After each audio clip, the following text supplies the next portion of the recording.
Hello, my name is Eric Hagan. And I'm Greg Petrie. And today is Monday, October 17th, 2011.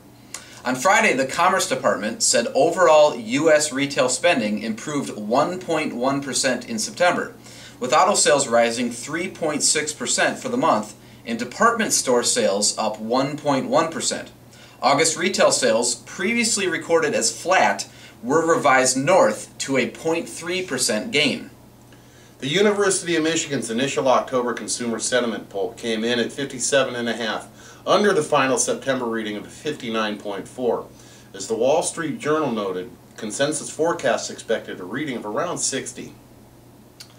NYMEX crude futures rose 4.6% last week, settling at $86.80 a barrel on Friday and putting oil up 9.6% so far the month of October. Gold futures settled at $1,681 on the COMEX Friday, capping the best week for the metal since the start of September, a 2.89% five-day advance. As the European Union seemingly progressed towards a solution to its debt crisis, clouds parted on Wall Street. It was a great week for U.S. equities as these numbers show the S&P 500 at about 6% to 1224, the Dow Jones Industrial Average at about 5 to 11,644, and the NASDAQ at 7.6 to 2667. Friday, the VIX closed below 29 and all three of the major indices closed at 10-week highs.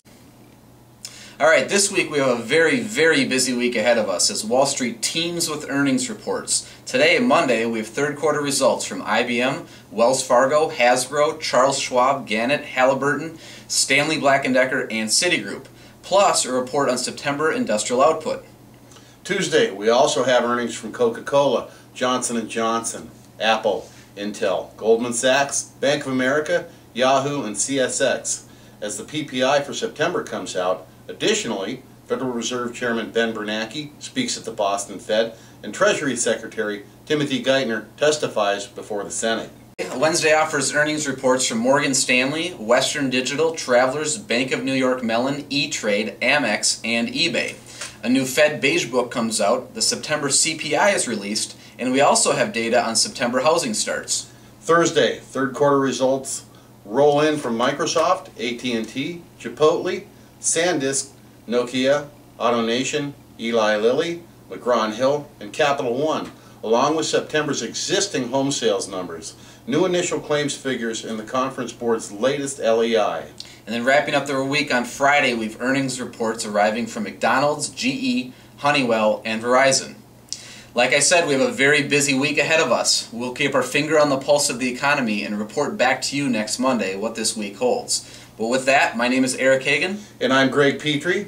So turn off CNBC and go enjoy yourselves.